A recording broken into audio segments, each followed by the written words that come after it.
Astrid Singer, professeur de Pilates, bonjour à tous et bienvenue dans ma nouvelle séquence de Pilates. Aujourd'hui, les chaises lift sur les formes rollants. Donc, il vous faut un tapis, un rouleau. Donc, cette séquence de Pilates fait partie de mon programme Basic Pilates. J'ai créé ce programme pour permettre à travailler les exercices step by step ou alors composer comme une mosaïque votre propre programme sur mesure si vous enchaînez plusieurs.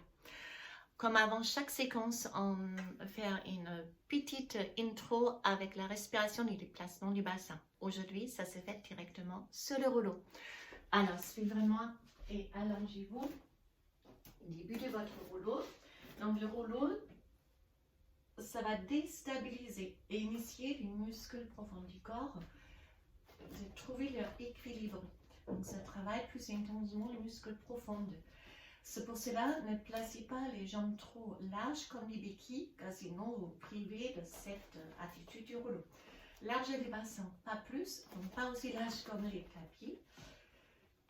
Et le rouleau est une exception pour moi, donc je préfère ne pas travailler dans la position neutre, mais en rétroversion. On va presser chaque vertèbre dans la crête du rouleau. Vous suivrez déjà une ligne droite avec votre dos, le plus droite que possible. Également, si vous êtes connecté avec chaque vertèbre, surtout au niveau du lombaire, vous avez votre transverse automatiquement contracté. Il reste contracté pendant la séance. On respire thoracique latéral. Placez, c'est pour ça, les mains extérieures de la cage thoracique. Inspirez avec le nez, repoussez les mains et soufflez avec la bouche. Vous pressez la cage thoracique.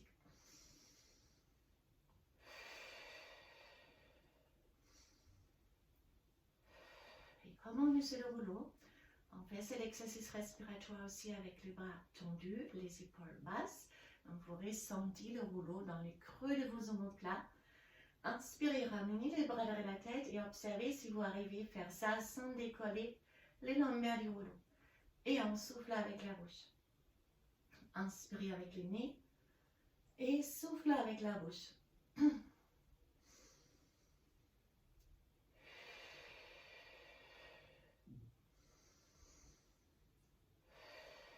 Parfait. Donc on est prêt pour notre chaise lift. Donc les deux bras, les deux mains sont derrière la tête. Ne tirez pas la tête avec vos mains, mais ouvrez les coudes. Gardez une distance entre le menton et le sternum. Donc la tête se repose dans les creux de vos mains.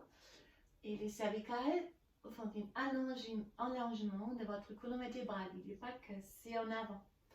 Maintenant on inspire, on monte et je souffle, je descends. Inspirez avec le nez, on monte. Et souffle avec la bouche, on descend.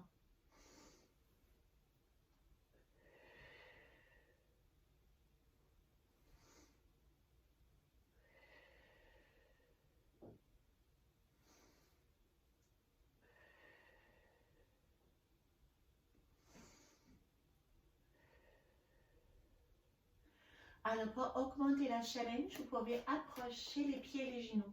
Donc ça sera plus dur. Car le rouleau va plus déstabiliser. Inspirez et expirez.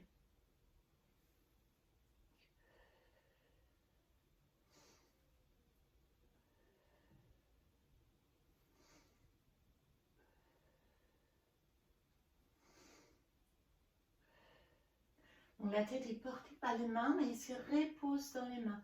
Si vous levez les bustes, c'est vraiment grâce à la contraction de votre grande droite. Et qui peut fermer les genoux et les pieds complètement. Inspirez, expirez. Donc c'est intéressant aussi pour l'intermédiaire. Et vous voyez, c'est pas du tout pareil. Donc le corps il lutte déjà beaucoup plus contre les déséquilibres.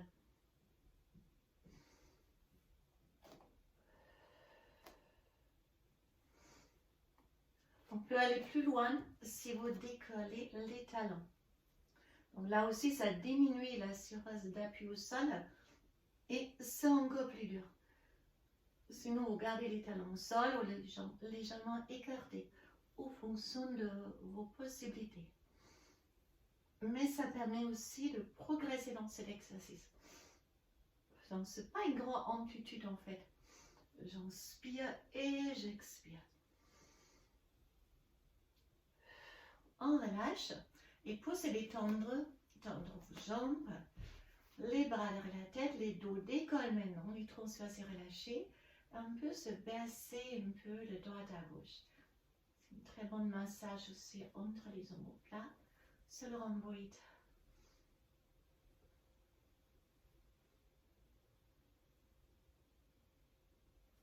On ramène les bras, on pose les pieds et vous pouvez vous aider s'il faut.